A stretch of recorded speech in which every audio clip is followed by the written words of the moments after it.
So what I thought I would do is just to go through and just do an update on some of the issues that have been occurring over the last year or so.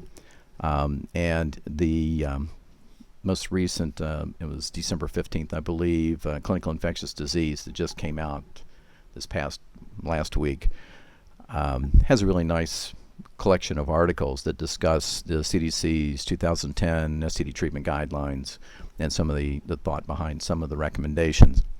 So what I'm going to talk about is a little bit of the epidemiology and behavioral trends, some of the things that were discussed that I think were pertinent with the treatment guidelines, some of the issues with antibiotic vaccines and prevention, and yes, I do have a message, but it's not to preach to the choir. So some of this you already know, but I think, there are some changes I want to make sure everyone's aware of. So this actually is not only trends in 2009, it's actually trends for 2009, 2010, because just a few weeks ago, probably not quite a month ago, the CDC came out with their 2010 Epidemiology, which I believe it is in here. But the trends through 2009, and then you see the annotations with 2010. So it is like the old Clint Eastwood movie, The Good, the Bad, and the Ugly. The good is that gonorrhea is at its lowest level recorded, and we'll show you a little bit of graphics about that, but there are some issues. Chlamydia, the rates tend to go up, but it's felt that doesn't really reflect on that there's a lot of new cases out there. It's that we have newer, better testing technology with amplified testing. So if you expand screening and you have really sensitive and specific tools, then you're going to find more people. And as you find more people, then the rates will go up. So that's the feeling behind that. In 2010, there were approximately 1.3 million chlamydia cases reported. That doesn't mean that's all the chlamydia cases out there. Those were just the ones who were diagnosed and were reported. And syphilis has had some ups and downs over the years. That in 2009 was the first time in 5 years that reported syphilis cases didn't increase among women. In 2010, syphilis was down 1.6%. And congenital cases of syphilis didn't increase for the first time in 4 years. However, there are issues, not so much in the United States, but elsewhere in the world, and we'll touch on some of that. The bad is that we have significant differences between ethnic populations, so we have some significant disparities, and there are a lot of groups that are trying to identify a lot of the roadblocks and see what we can do. But you can imagine then in times of austerity where there's just not a lot of monies that are available to look at new projects, it becomes very difficult. And so when you look at some of the issues, besides poverty, it's just access to health care, and it comes down to a lot of different things. Let's say that you're a young mom, and you might be in the risk group, to encounter some of these infections.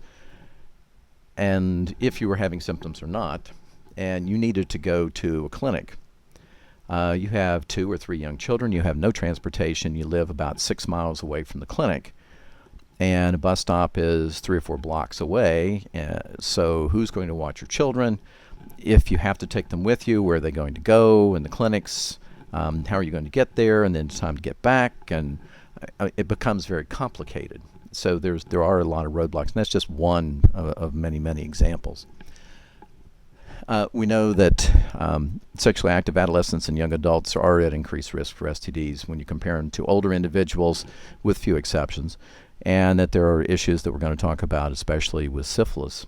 And really with this presentation, not so much with HIV, but it does fall over, as I'll note in there, with HIV as well. And the ugly thing is we just would like to do better in screening. That probably less than half of people who should be screened actually get screened and referred for services. Because the other thing is, as you see on there, if you don't find and you don't treat sexually transmissible infections, more often than not they will progress. More often than not, they're usually asymptomatic. The one that we think is almost universally symptomatic would be gonococcal urethritis in men. But even in that case, that 10 to maybe 15% of those in some studies are totally asymptomatic, where they can give this infection to someone else who may become symptomatic or may not. So the others are very frequently asymptomatic unless they become fairly severe. And that's why you'd like to screen early and treat early to prevent some of the things you see listed there, including infertility, especially with chlamydia, and congenital late syphilis, etc. So just to look at what's been going on for the last 10 years with chlamydia, and you see that the slopes of these lines are positive, that men is in the black, women's in the gray, and the total's in the blue. Why do you think there's a disparity between men and women in this graph? How often do women get screened for chlamydia? If not every year, about every other year, or if they do become symptomatic. But usually if you're going in for a pap smear or you have another reason that you're going to get a GYN evaluation, it's more often where that you would be approached about being screened if you weren't symptomatic. When do men get screened? Generally only when they're symptomatic. Absolutely correct. So how do we get, and that's one of the questions, as you can imagine, is how do we engage men and how do we screen men, especially young men? So if you look at regionality by this, you see that where we live in the South, unfortunately, we have a lot of the incidence and prevalence of this disease. So if you look at the maps, you see that the South in itself has historically had significant issues with chlamydia, as going up into the Northeast and a little bit of the Midwest as well. I would also direct your attention over to the left-hand side to the very small representation of Alaska that has fairly significant issues with chlamydia. As you see, big numbers there. Approximately 862 per 100,000 population would have chlamydia. That's pretty significant. This is just a nice map to look by county. And for us in this room, if you look at the blow-up map of Florida and you recognize Hillsborough County there around Tampa Bay, that's where you are right now. So be careful going outside this afternoon. You just never know. Hopefully not. But again, you see, and actually I think it's interesting when you look at Alaska, you would think it would be in some of the warmer areas, and some of it is, but also up where it's really, really, really cold. And there's some interesting thoughts going on with this. And then when you look at the rates of gonorrhea, as we mentioned, if you look historically since 1941, and compare that to the mid-70s where the rates were really getting out of hand, things look great. I mean, they're the lowest since they've been since 1941. However, if you look just over the last few years since 1990, what you see is there is a slope, a slightly negative slope, but it's not as robust as some of the years earlier. And I think that's a little concerning. You can see over the years a little bit of fluctuation. Although it is, I think, a great thing that the rates are a little bit lower, and hopefully this trend will continue over the next ensuing few years. The South has disparately or disproportionately more cases, as you see on this graphic, than other parts of the United States. And when you look at the map, you see exactly what those lines represent. That, again, gonorrhea and chlamydia like to go together. Gonococcal infections a lot of time assist chlamydia in getting into cells. Remember, chlamydia are bacteria, but they replicate like viruses. They don't make their own energy. They don't have mitochondria, so they have to use the energy in your cells. And Neisseria gonorrhea can irritate those cells and assist chlamydia getting in some mechanism. So they can work together if they are together. And then again, looking at, you see the Southeast and many states there, North South Carolina, Georgia, Mississippi, Alabama, parts of Arkansas, and some areas in Florida and Louisiana. You see a lot of the rates being above 100 per 100,000. And also, again, kind of northern Alaska. And it is interesting, if you look at Alaska, it has the nation's highest rate of chlamydia and second highest rate of gonorrhea. When you look at other parts of the United States, even in rural areas. In 2010, Alaska reported about a little over 6,000 cases of chlamydia, which is 13% rise over the 2009 year data.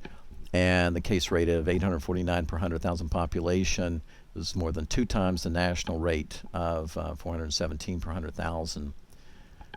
Gonorrhea also went up 23%. Their rate, as you see, was 179 per 100,000 compared to the national rate of 99 per 100,000. And it does reflect to some degree Alaska's demographics. They have a relatively young population compared with a lot of states because, you have a lot of young people going up to do a wide variety of things. There's a lot of commerce, as you know, that's up in the northern areas with oil and a lot of other things going on. The other issue, though, that it also tends to be prevalent in ethnic minorities, and generally these are more often than not Alaskan Native populations. And getting into some of these really kind of sequestered away areas to do screening and disease prevention and control can be really challenging. So getting people treated timely in a timely fashion in rural areas is a challenge. I think what was interesting was that not that long ago, Expedited Partner Therapy, or EPT, where if someone's diagnosed that either by giving the person appropriate antibiotics to give their partner, or in some states that are allowed to do that, you may go to a pharmacy. They give you a coupon. You go to a pharmacy. They dispense the packets for your partner or partners if there's more than one. At this time, Florida does not allow EPT, but Alaska just changed, and it will allow it to try and see if it'll make an impact with their GC and chlamydia rates. The other thing I think that's really concerning is if you look worldwide, one of the concerns is syphilis in China. Syphilis almost completely went away. It was nearly eliminated in China 50 years ago, and now it's become the most commonly reported communicable disease in Shanghai. In 2008, there was also an average, and this is what's really distressing, of at least one baby per hour born with congenital syphilis in China. They had 2008, 9,480 cases, and the rates increased by a factor of 12 during the previous 5 years from when this paper was published in New England Journal of Medicine last year. Part of the issue is it is in many, many countries a stigma. But in China, it's a little bit more than just stigma. That if there is, if you're identified as having a sexually transmissible infection, especially things like syphilis, you might be fined for having that, or you could be sent to a detention area, which in some places is called a re-education center, for periods of time. So there's a real disincentive not to want to get tested because of the anxiety and the fear that you're either going to be fined a lot of money or you're going to be sent somewhere. And it also, even if you were able to go, do you have the money to go in to see someone and get treated? One of the unfortunate upsides of the China economy, with their increased prosperity and being very competitive worldwide in financial markets, is even individuals who haven't in the past made a lot of money, like migrant workers, are seeing some increase in some of their reimbursements and their salaries and abilities to make money. Unfortunately, what they sometimes spend it on is prostitution, and unfortunately that's probably not the best use of money, especially in this whole scenario. But it's really concerning. I mean, if you look at the charts from the article, the kind of cyan purple there is congenital syphilis incidence per 100,000 live births, and you see that they're just going off the chart almost. And then total syphilis cases, again, per 100,000, that is a very positive slope. So there's a significant amount of interest in looking at this epidemiologically and how to manage this. And I think one of the things that's going to be obviously a challenge, as a lot of countries have it, is getting rid of the stigma, which is much easier said than done. This report came out in the MMWR in June of this year, and it was looking at sexual identity, sexual contacts, and health risk behaviors in students through grades 9 through 12, so high school students, which is kind of interesting. This is from 2001 to 2009 in selected sites across the United States. And you see states where surveys were done was in Connecticut, Delaware, Maine, Massachusetts, Rhode Island, Vermont, and Wisconsin. Local surveys were done in Boston, Chicago, Milwaukee, New York City, San Diego, and San Francisco. And the only little concern about that is that you get a lot of the Northeast and you get a little bit of the West Coast, actually a little bit more of the southwestern coast of the United States, and there's really not much of the southeastern United States where we've got significant morbidity, as you've seen. That being said, I think that there is some interesting data. This was just looking at the percent of high school students who identified that they'd had sexual intercourse for the first time before age of 13. Now, that's probably not something that most of us would think occurs, and you see it's not common, and not to go down through it's a busy graphic, but if you just look down with the identified sexual activity or sexual identity, these groups of either being heterosexual, gay or lesbian, bisexual, and then I always enjoy the last column, not sure, which means they probably don't want to identify, and they may not be sure. It's unfortunately it's a catch-all. And then you see the rates. The median answer in some of these was in heterosexuals 4.8%, not quite 20% gay and lesbians, bisexual 14.6%. The thing here I think it's important is it's not zero. So we can't assume that individuals under the age of 13 are not sexually active. Some are. And there's been many discussions and presentations at a variety of different meetings looking at adolescents, and in some cases with both males and females, but particularly in women, the body matures much quicker than the brain matures. And so that, thought processes and other things can be challenging, especially to young adolescents. This was just looking at the persons who identified that they were sexually active. Were they sexually active with the opposite sex only, same sex only, or both? And you see that not a whole lot of difference. Some were with both sexes. And again, I think some of that's probably experimentation and not clear what their identity is at this point. But nonetheless, none of these is zero. This is looking at high school students who'd ever had sex. And you see that the median ranges anywhere from 44 to almost 70%. So it suggests that during high school that's when many individuals will become sexually active, and it's not an all or none phenomenon either. You see it's kind of 50, 60%. How about sexual intercourse with 4 or more persons? So even looking at riskier behaviors. Fortunately, not as prevalent as probably a lot of people would consider. There are some other data that suggest that rate may be a little higher. But I always find it interesting when you talk to somebody who's going to be 13 through 19 and say during your entire life 4 or more partners. That's not a long life. So that's there is a very identifiable risk. And then just looking at their partners, and you see it's fairly close among many of these groups. How about the last time that you had sex, did you use a condom? And you see the rates are a little bit better than some data in the past, but in this study, it's not as robust as in some other studies. Some other ones, they said 80%. In this one, you're getting, opposite sex 64% and, around 60% and 45% almost in the other group. This one, I think, to me, was a little distressing with all the news that's been going on. Have you ever physically been forced to have sexual intercourse? And you see 10%, but with both sexes, 27.3%. And that was of people who had sex. Was it a male, a female, or both? And I think it's a little disconcerting to see of individuals who were forced to have sex that it may have been by more than one person.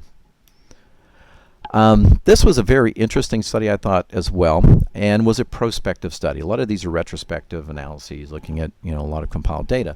This was prospective, and it was looking at the relationship between, in adolescents, oral and vaginal sex. Does oral sex prevent vaginal sex, or does it seem to facilitate it? So what they did was to look at this between 2002 and 2005 with 6 months assessments in 2 ninth grade high school student classes in 2 Northern California schools. And this was a self-administered survey, and obviously the measurement was going to be looking at oral and vaginal sexual onset. If you look at the results of the paper, one of the things that was encouraging was most adolescents abstained from vaginal sex early on. However, as time went on, vaginal sex initiation became more prevalent, and I think that you saw some of that data before in the YRBS study that we just looked at. But what's interesting was in a sexually active adolescents, so those who did during this study become sexually active, if they started out with oral sex, most initiated vaginal sex after or within the same 6-month period. So within 6 months or so after initiating oral sex, then it progressed on to vaginal intercourse. And adolescents who started oral sex at the end of the 9th grade had about a 50% chance of progressing on to vaginal sex by the end of 11th grade, as opposed to individuals who delayed until the end of the 11th grade of starting oral sex. Only 16% of those progressed on to vaginal sex. So it looks like the first 2 years is really an area where that maybe we can do some interaction. We need some education, because there are some myths out there, and I've heard it not infrequently over the years that, if you can't get pregnant by it, it's not sex. So oral sex, anal sex is not sex. And if it's not sex, you can't get a sexually transmitted disease or infection. And that's a belief among some individuals. So there is a fair amount of education. This seems to be maybe a place where we could do some interaction. The CDC and others have, back several years ago, looked at for trying to figure out what's the rate of HIV in the United States. And in 2006, by using some newer technology, this detuned assay, STARS assay, the thought was we had about 44,000 new HIV infections per year in the United States. Looking at different modalities and different mathematical modeling of some of the results from areas where these tests were done, they projected that the rate, the incidence per year in the United States was 56,300. Well, things have changed a little bit since then, and so this got published not that long ago online at PLOS 1 by the same group. And now what they'd done was that they had, tried to fine-tune things down a little bit more, and what they found was that it was a little bit closer to 44,000, as you can kind of see in the findings, that in persons age 13 and older, for 2006, when they went back and looked, it was 48,600. In 2007, 47,800. And in 2008, 48,100. In 2009. So they didn't see the incidence really changing significantly among specific race or ethnicity or risk groups, but there was some difference. And again, it goes back to having disparities, because what they noted was that there was a significant difference when you look at Black or African American males and females versus Hispanic Latino males and females versus white males and females.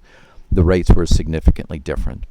And I think that's really concerning, because we know that there can be a little bit of differences. If you're at risk for HIV, you may see the same type of things with some other sexually transmissible infections. When you look at syphilis, this is just looking at primary and secondary syphilis, where you're more likely to see clinical manifestations. One of the things that you notice is there's a lot more cases on the left in men than there are in women, and some of that's just recognizing some of the clinical manifestations either by the person or by the healthcare provider. The other thing that's kind of interesting is if you look at age. Please notice if you look at the axis over on the left-hand side that they are different between men and women. And women, the rate only goes up to 6 per 100,000, and men it goes up to 25 per 100,000. So what you see in women is that this is a disease that's noted. The lowest rates, as you see, is in women age 40 through 44. Next lowest is 35 through 39. Next lowest after that's 30 through 34. But it's different in men. If you look on top, the lowest rate was 15 through 19. The next lowest rate was 35 through 39. So as opposed to women, where the higher rates were in younger women, as you see, the highest rate in women was 20 through 24. In men, it tends to be an older age group. And I think that's important, because if you look at those two different sets and look at what was reported, it suggests that there may be more male-to-male contact as the activity that is exposing individuals versus male versus female. So that's one of the things to look at, is men who have sex with other men, or MSM. We worry about STDs and their ability to facilitate HIV transmission by any of the things you see there, either ulcerative disease or inflammatory diseases.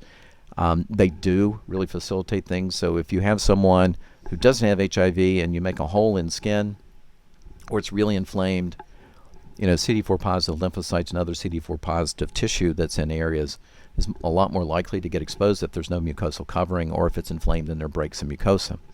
Conversely, if you have HIV, and it can be really fairly well controlled, if you get an ulcerative or an inflammatory STD, that's really going to rev up locally the amount of HIV, because when these cells aren't activated, they will make a little bit of HIV, especially even if you're on antiretroviral therapy. But once you activate T helper cells by other infections, not only they start making a lot of cytokines to stir up the immune system, they also stir up more HIV if they're infected in their own cells. So they become more prolific in producing HIV. And there have been studies in the past, a really nice one by Dr. Cohen and Duke and others, looking at men who had HIV, were not necessarily on antiretrovirals, but who either did or did not have genital ulcer disease due to chlamydia and gonorrhea. And what they found was, in between those groups, if you got gonorrhea and chlamydia, the amount of HIV in genital secretions, not in plasma, but genital secretion, went up about 8-fold. And if you treated the STD, it didn't immediately go back down. It took several weeks for it to get back down to a baseline. So people become more infectious. And not to go through all these syndromes, but as we kind of talked about, the bottom line is the bottom line, that a lot of these STDs are asymptomatic. If you look at urethritis, a fair amount of the urethritis in men is going to be due to gonorrhea. And then there's this other term that's called NGO. And what does that stand for? Non-gonococcal urethritis. So if it's not gonorrhea, then it's something else. You see a whole laundry list of a lot of things that are there. Chlamydia. One of the things we've known about for a while is ureaplasma, or some of these other mycoplasmas in the genital tract. And another one that we've become more aware of as time has gone on, and that's Mycoplasma Genitalium, which is probably more of an issue in genital infections than ureaplasma. Trichomonas in men can be really difficult sometimes to diagnose because they may not have a discharge. Most men don't like for you, if they're not having a discharge or anything else, to put a swab up and try and culture to do a wet mount to see if there's trichomonads swimming around. Rarely there's some other things that can cause it. Herpes, we've seen a few cases of that where the people end up having recurrent genital herpes, except the site of inoculation was actually in the urethra, maybe in the meatal area a little bit further up. And when they come in, they're symptomatic with a dysuria, and you see no other lesions anywhere. So it can occur. We've seen a few cases that we've diagnosed. And other things, and even rarely with this adenovirus and some other really, really unusual things. But you see that 20 to 30% of the time, we just can't identify anything microbiologically, or even as we've gotten better with amplified testing, nucleic acid amplification tests. And some of this might be either chemical, allergic, or autoimmune. If you think about some things like Behçet's disease and some of those others that are an inflammatory inflammation, vasculitis, and one of the things you can see with that is even genital ulcerations, eye involvement, etc. So the 2010 treatment guidelines talked about treating non-gonococcal urethritis either with a single dose of 1 gram of azithromycin or 7 days of doxycycline, 100 milligrams twice a day. The clinical response rate for that's about 81% with AZ and 71% with doxycycline. And if for whatever the reason those aren't available, you could use erythromycin instead of azithromycin, but it's more punitive for the person taking it because instead of a one-time dose, it's 4 times a day for 7 days. And people love taking medications multiple times during the day. They're like me. They forget. I mean, they get busy. They forget. Unless you've got something there to remind you, you may forget to take it. Of the fluoroquinolones, and this is not for treating gonorrhea, but there are a couple that do have chlamydia activity and perhaps, mycoplasma activity as well. And those would be levofloxacin and ofloxacin. But you see that realistically, with levofloxacin and ofloxacin, especially when they were branded drugs, now they're both generic. But even still, now that they're generic, they are still more costly than doxycycline if you're going to look at 7 days of therapy, and both of those are 7 days of therapy. So you may get a little bit with that, but if there's other things to consider, maybe the fluoroquinolones. So what was recommended in the treatment guidelines for recurrent or persistent non-gonococcal urethritis? You see someone, you treat them, they may get a little bit better, they may not get better. It might be, since it's a male, that they have trichomonas, trichomonas urethritis. You could try and do culture for that if you had it available, but many places don't. So you could just empirically treat with either 2 grams of metronidazole as a single dose or 2 grams of tinidazole, which is more expensive. The only problem is we've had issues in getting oral metronidazole. There's been national shortages of that over the last year, so it would be one or the other. If they didn't get azithromycin the first time, if they got doxycycline, the recommendation is to give them a gram of azithromycin because they may have failed. If that doesn't seem to work, and it's in the new CID supplement that came out, is a very nice discussion, a review of the literatures out there, that if it persists, to consider using moxifloxacin, 400 milligrams a day for 7 days. That would give you coverage for Mycoplasma Genitalium, and from some of these studies, it's 100%. So it sounds very encouraging, and again, it offers, for people that just don't respond, it could be that. But again, it may or may not be infectious. There is, in some individuals, this post-inflammatory reaction that can persist for a while. This has got everyone's attention looking at gonorrhea. This was a report from January of this past year in the journal Emerging Infectious Diseases that the Center for Disease Control publishes. And this is looking at ceftriaxone-resistant Neisseria gonorrhea that was documented in Kyoto, Japan. The concern is that we've lost a lot of antibiotics to treat gonorrhea, and we're down to one class now, and that's cephalosporins, particularly the one that consistently seems to be efficacious with few exceptions is ceftriaxone. We're starting to see intermediate susceptibility with cefixime orally. So this was unfortunately from a commercial sex worker that was being evaluated in January 2009, and she had no symptoms or signs. They did a throat sample. First time she came in, they did a throat swab because she had had oral sexual activity, and a vaginal swab looking for gonorrhea. The vaginal swab was negative, but the throat swab by amplified test was positive. Now that it tells you it's there, but it doesn't tell you antimicrobial susceptibility testing. So they had her come back after a couple of weeks. This time they did a throat swab, and they cultured it, and because it was still there, and they ended up treating her with a gram of ceftriaxone because it looked as though that there was going to be ceftriaxone resistance. And they also got a pharyngeal sample done for Neisseria gonorrhea again by an amplified test, a strand displacement amplification. And on the third visit, 2 weeks later, that's when she came in and got the amplified test, and they gave her an additional dose of ceftriaxone. Problem is, they didn't bring her back for a test to cure, so we don't know if she was effectively treated or not. The strain for this has been termed the H041 strain. And that's concerning because when they looked at the MIC, it was fourfold higher than previously reported for ceftriaxone non-susceptible strains. There have been very, very few reported, at least in the United States, since the CDC started doing a nationwide project that was called the Gonococcal Isolate Surveillance Project. This was really concerning because from the testing it suggested that there are only two things that might work: azithromycin.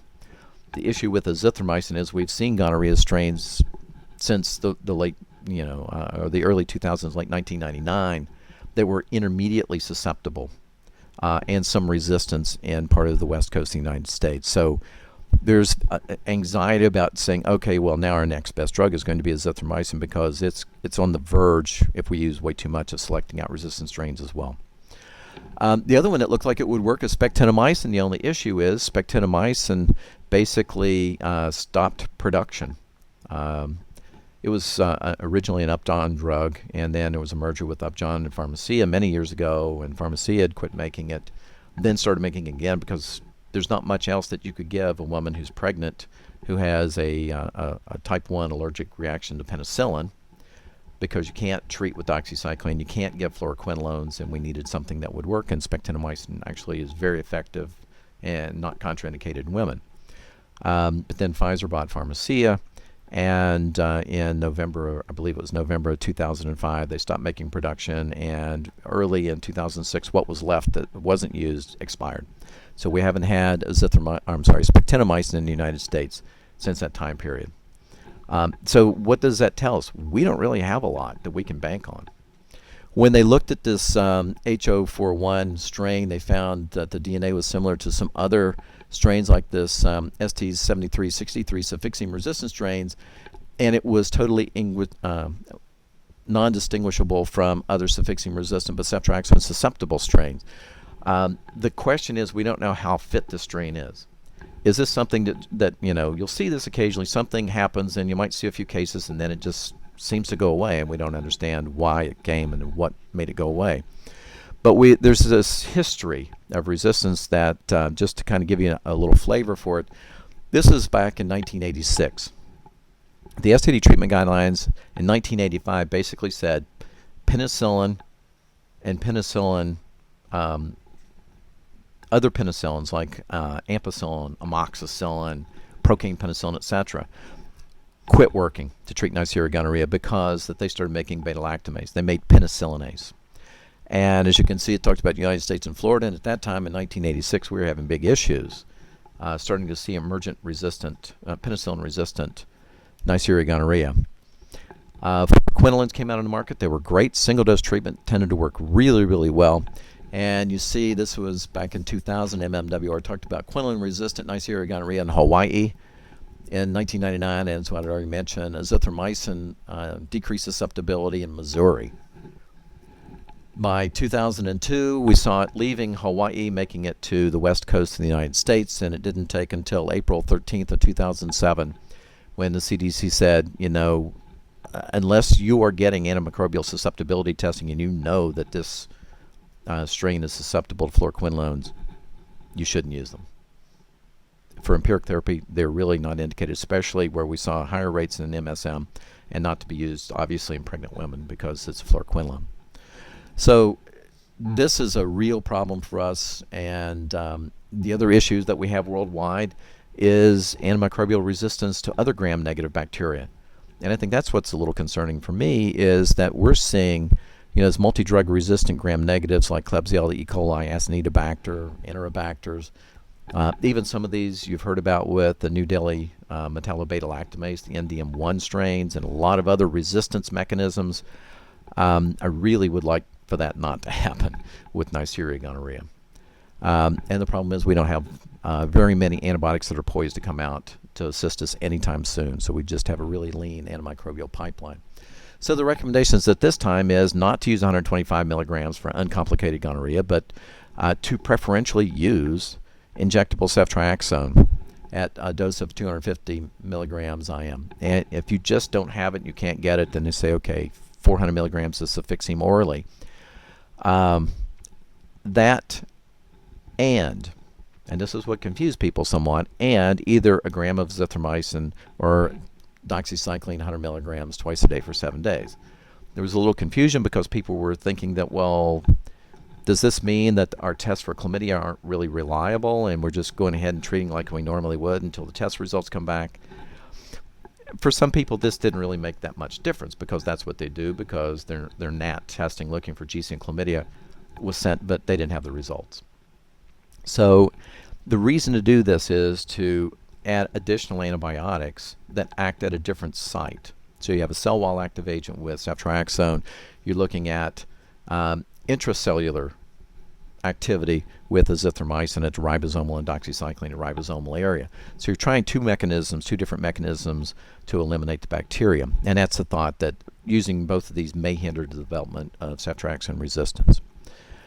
The other thought is that this may actually enhance oropharyngeal treatment, because getting antibiotics into the oropharyngeal area, people that have oropharyngeal GC, is treating with Cefixime is not as robust as it is with ceftriaxone. So maybe using both of these would help with that. So if you really are concerned, or you think maybe you're seeing resistance with gonorrhea, the first thing to do before you get an ID consult, you can call us, we're happy to see them, but the first thing is you got to get the person to come back, and they have to be cultured. You've got to get a culture because you want antibiotic susceptibility testing to see what might work. Getting ID to see someone, actually the next thing you should do after doing that is call the health department and make them aware. They'll report it to the CDC. They're going to investigate and see if this really is resistance or not. If it is, CDC right now is coming up with contingency plans, because what they want to do is contain, if at all possible. Because if this gets out and goes across the United States, there will be, as they proverbially say, big problems in River City, because this could be a huge issue for us. Clinical trials looking at this. This is what's online at clinicaltrials.gov, is looking at two different groups. And as you look at the bottom, that the date of primary completion of this is supposed to be January, coming up soon.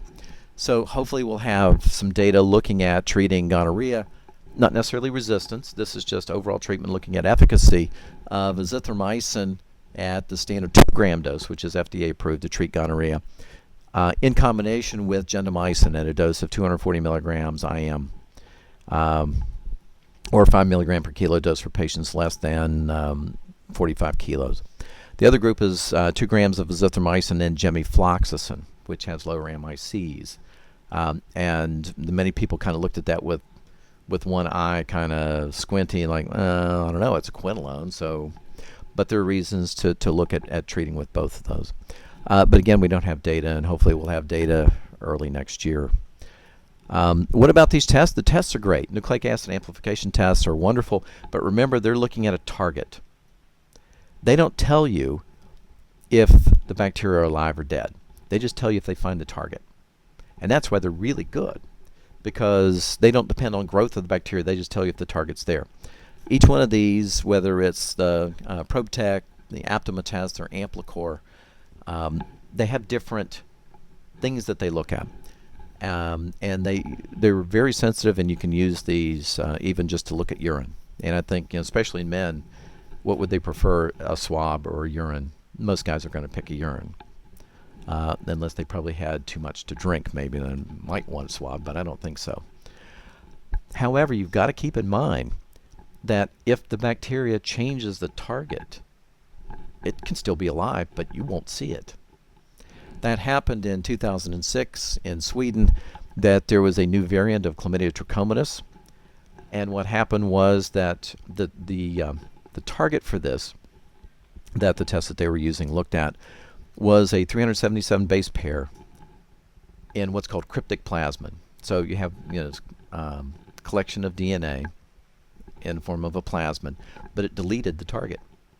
And it's called cryptic plasmid because we don't really understand what it does per se with chlamydia, but it got rid of the target. And they saw the rates of chlamydia plummet. But no other country around Sweden had any change in their chlamydia, and they thought, are we really that good? No, there's got to be something going on.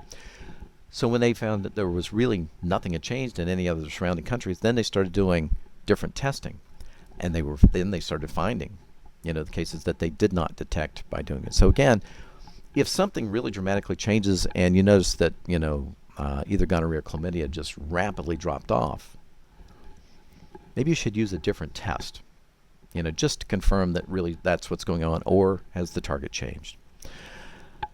From some really nice data by Laura Bachman and her group, in conjunction with others at CDC that you can see, Laura Markowitz, John Papp, etc., looking at oral testing. A couple of these are okay. The Aptima test and the ProbeTech tend to have better sensitivity. PCR doesn't work too well for oral testing, which is not FDA approved, but most of the reference labs are going to, they've been validated, and so you can send them to LabCorp request, and they will do processing on it. And also for rectal GC or chlamydia, the same thing. And there's reasonably good sensitivity, although the strand displacement transmission-mediated amplification routes are better than PCR. CDC recommends retesting in 3 months. This is not a test to cure. It's really a test of behavioral change to see if that person, you want to do at least minimal counseling to the person to recommend to them, now we have an idea, you came in, you had these issues, here's what we think's going on, or we know what's going on. How did you get exposed to this? So what do we think it is? How'd you get exposed to it? And the third question back to them is, how can you protect yourself so you don't get this again? Well, coming back at 3 months and getting tested is kind of a little bit of a follow-up on that last one, is were they able to protect themselves, not get exposed? And sometimes it does work, and sometimes it doesn't. The thing is, you don't want them to test people before at least 3 weeks with amplified testing. Why not? Especially for chlamydia. Well, the problem is that the test can remain positive at a week, might still be positive at 2 weeks. But remember, you're looking for a target. You're looking for a piece of protein, you're looking for this base pair or outer membrane proteins or something as the target. it doesn't care if the chlamydia is alive or dead. So you may still pick up fragments as your body's trying to clear this in urine, but the chlamydia is dead. So it's recommended you wait at least 3 weeks, after you treat before considering retesting again, because it'll just be confusing.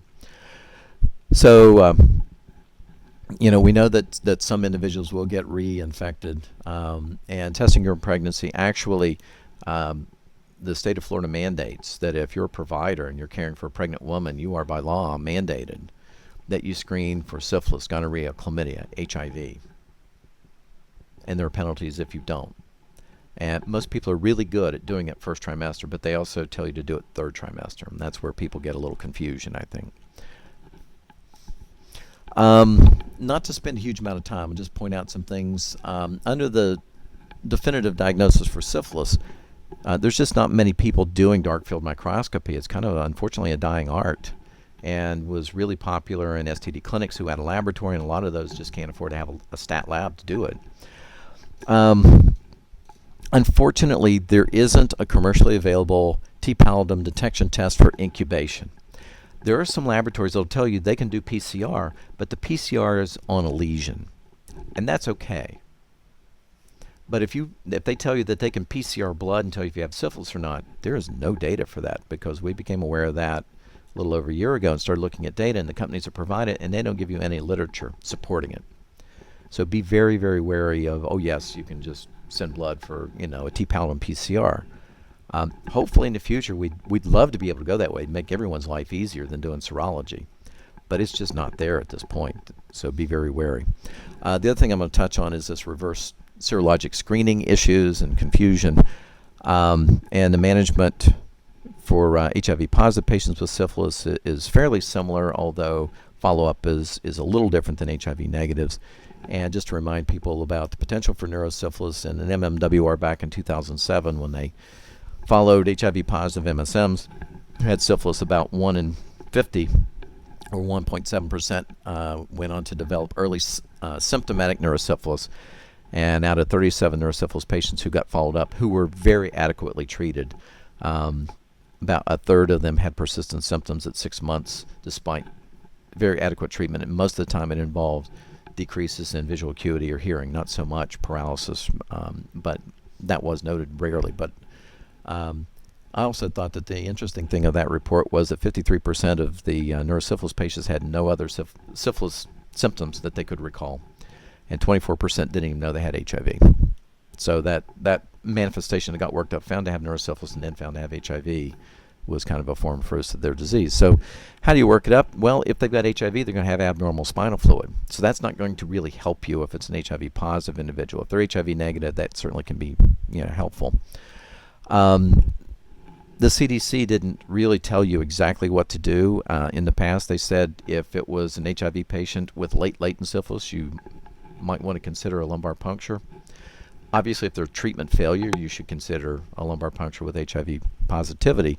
And there is actually some pretty good data that if they have HIV and syphilis, if their serum RPR is greater than or equal to 1 to 32 and their CD4 count's less than or equal to 350, that would be an indication for lumbar puncture. However, when you looked at that data versus the other two things I talked about, if you use this as the indication, the 1 to 32 and 350 is the indication to do a lumbar puncture, you will not miss asymptomatic neurosyphilis or neurosyphilis.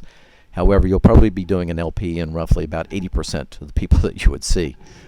And most clinics are not set up to do that, so they'll send them to an emergency department or someplace else.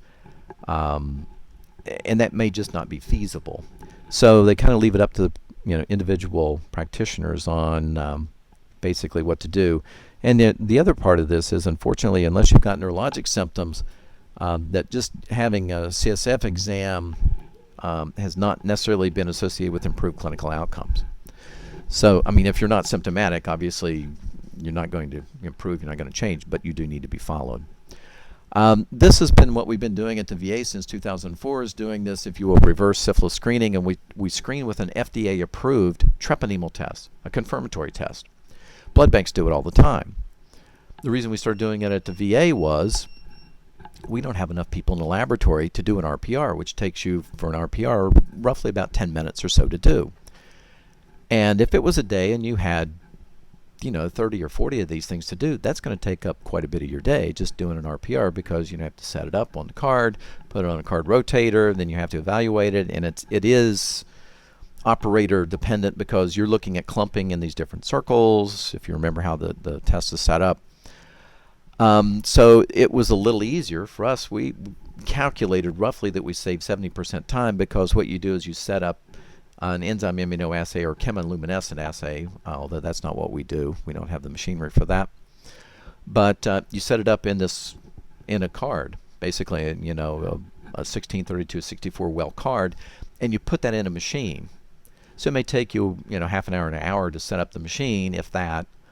You put it in the machine, you punch a button, you walk away, and you go do something else.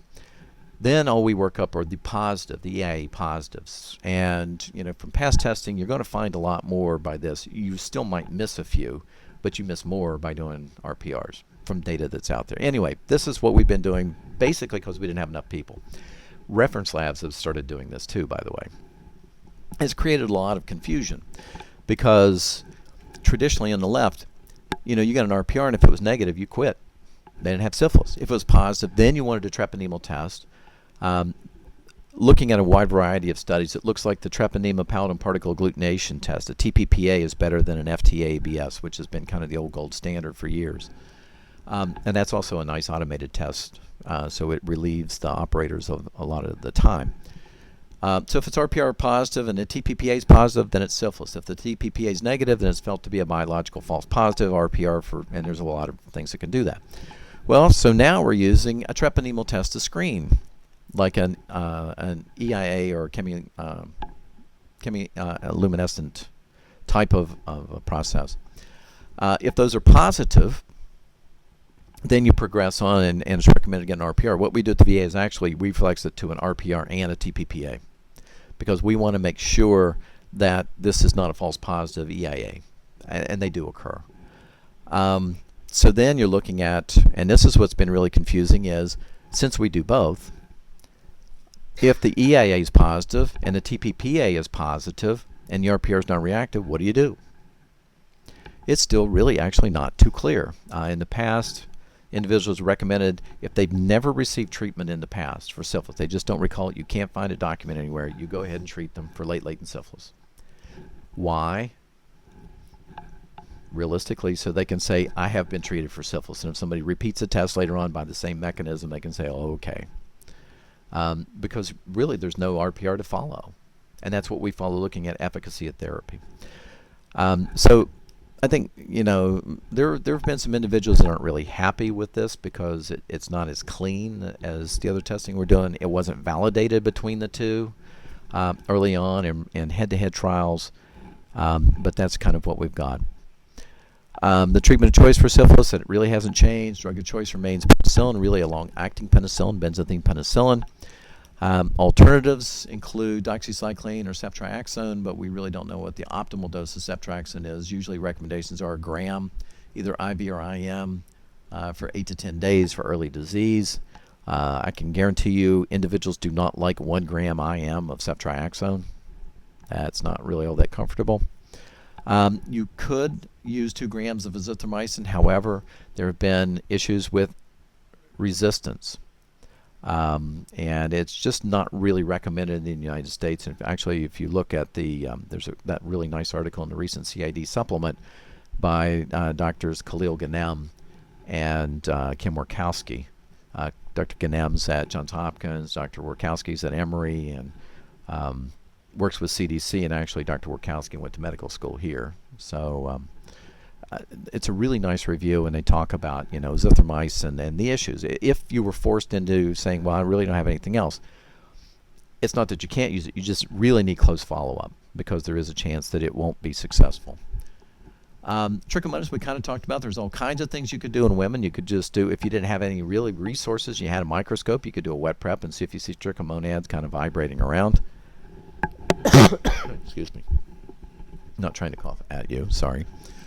But in men, we don't really have a lot. We talked about culture, but they've come out now, as you can see with GenProbe and Roche. They both have amplified tests that can be done on urine. The problem is that the tests aren't all that inexpensive, around $80 or so. But you can now, if you had urine for GC and chlamydia, you could look at that same urine and see if there's trichomonas there, especially if it was someone who remained symptomatic and you were trying to evaluate for trick.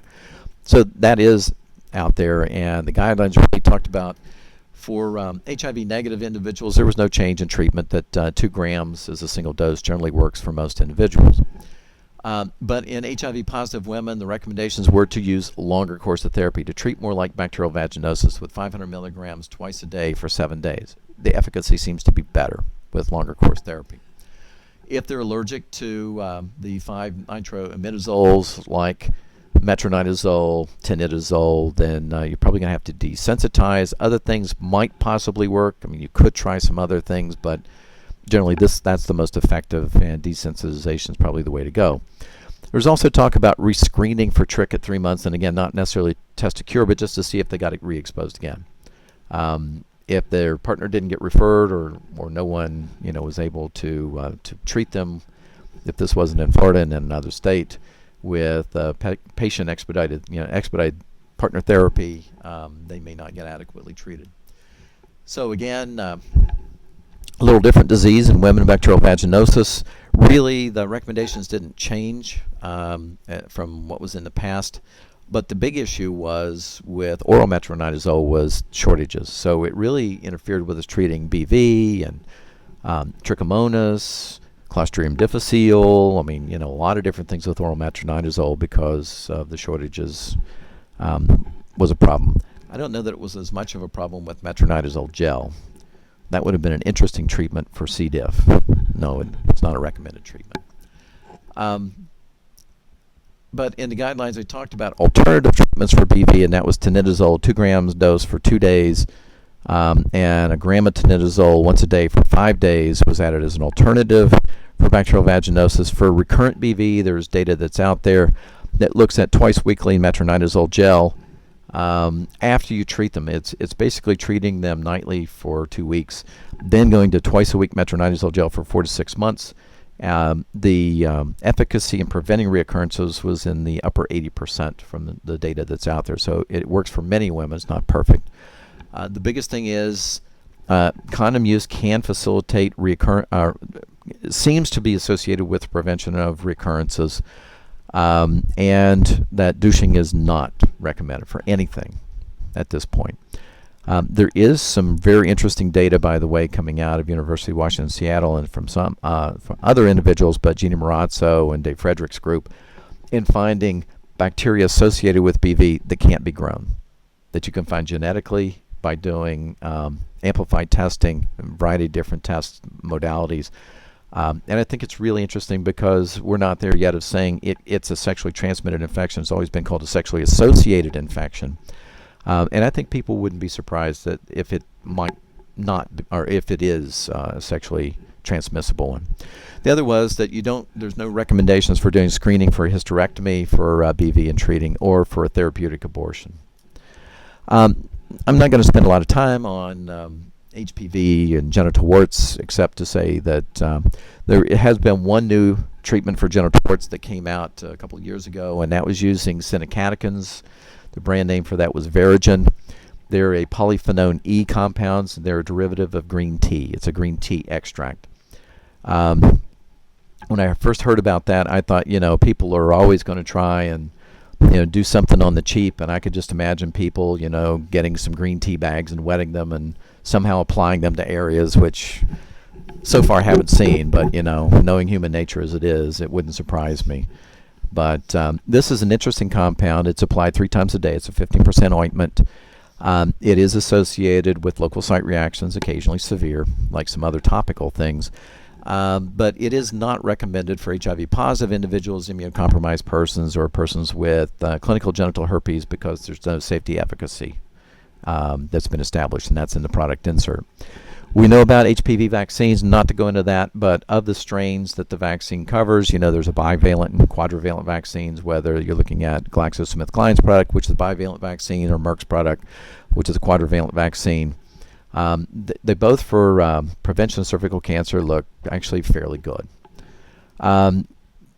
You also get with Merck products, since it covers HPV 6 and 11, protection against external genital warts, and not to go through all the data, but this is out of the package insert, the prescribing information, the efficacy in males.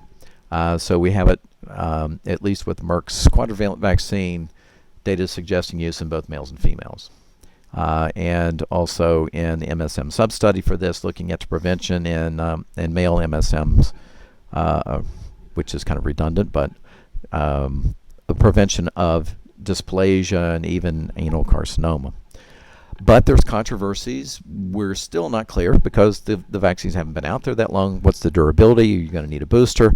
Do you need 3 doses? Because both utilize 3 doses. Do you need 3? Now the data suggests, well, maybe 2 might be enough, but that hasn't been established yet. Do you need that whole intact viral, like the whole capsid viral-like particle, or can just pieces of it work? There's some data suggests maybe the pieces will work, and there's some thought that maybe that'll be a little less costly because this vaccine is not inexpensive. We also know that there are adverse reactions. What's commonly noted is syncope and local site reactions at the injection site.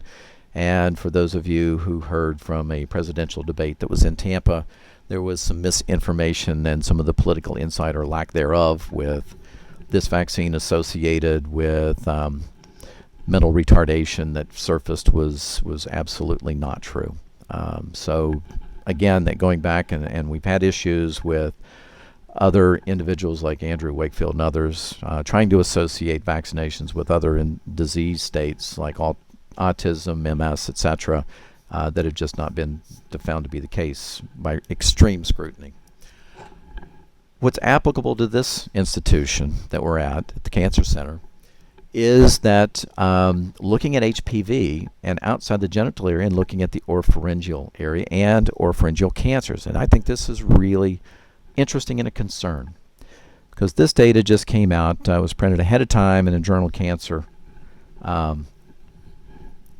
Was really interesting because it looked at, is there a difference between HPV-associated oropharyngeal cancers and non-HPV ones that we've known about for a long time, associated with smoking, tobacco products, etc.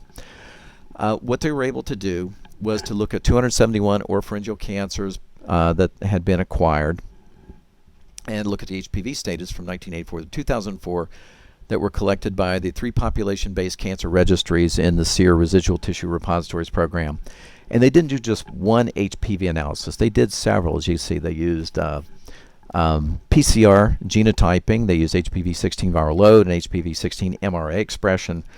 So different tests looking at different aspects of HPV-16. And HPV-16 has the higher significant association with dysplasia and cancer.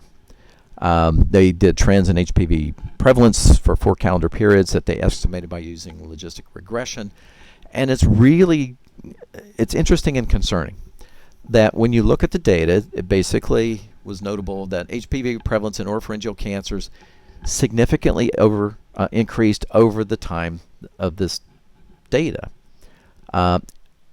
If you look at survival, it seemed interesting in that if you got to choose, and I think none of us would want to choose an oropharyngeal cancer, but if you got to choose, it'd be better to take the HPV-associated one than the non-HPV-associated because survival was significantly longer. And you see it was 131 versus 20 months. So that's kind of interesting. The second was that, the survival, as we mentioned, not for HPV-negative patients. The other thing of concern I thought was that if you look at the incidence of HPV-positive oropharyngeal cancers during that time period increased by 225%. From 88 to 2004, and the incidence of HPV-negative cancers declined by 50%. When they looked at trending, and if that continued on, and we'll see as we get more data and some more of these that you can type out and see if they're HPV versus non-HPV associated. But if this trend continues, they guesstimate that the annual number of HPV-positive oropharyngeal cancers is expected to surpass the annual number of cervical cancers by 2020. I think that's concerning. Now, it will be interesting to see, will vaccinating males and females against HPV protect for oropharyngeal cancers? And I don't know that we're going to see industry really doing that at this point, although I know that at the institution here, that there are individuals, and Dr. Anna Giuliano and others, I think are very interested in this, and are planning to look at this in some different ways. So the other thing that's interesting is, will we be able to screen without having to go somewhere? And there's a UK company that's looking at taking a smartphone, having some kind of a chip in it. It won't be urine, because I already heard from one of my colleagues that said, oh, geez, how am I going to pee on this chip and not get it on my phone? And I thought, no. That won't be, hopefully, what we'll have to do. But, could this be a blood stick or something else? And they're looking at things that could be diagnosed and give you a result on your phone. And I thought, that'd be great. But if we really wanted to do mass screening, and especially for males, where do we already do mass screening? And it's in an airport, right? You see the picture. There's the galvanometer that has all kinds of things in it. It looks for metal, and some of these will look for radiation and everything else. And then you get the other one, which is the topical electrons, and as some people affectionately call it, the genital scanner, because that's what got people all concerned about it. And I find it interesting when you look at that one down on the right with that kind of scan. That happens to be one of the newer open ones, that you see there's these two red boxes. And of course, for this talk, you're thinking, gee, I wonder if that could be herpes or something else, But can you imagine if we really got the technology where that you could use a scanner system, and there you go, you've got it going onto the airport. You could be just, you just run through, and of course there may be a representative from the health department on the other end, very willing to help you get better. Although I don't think they'll be separate. I think it'd be one long tunnel, and there you go. So just an update on some things, and I appreciate your time. So with that, thanks for your attendance.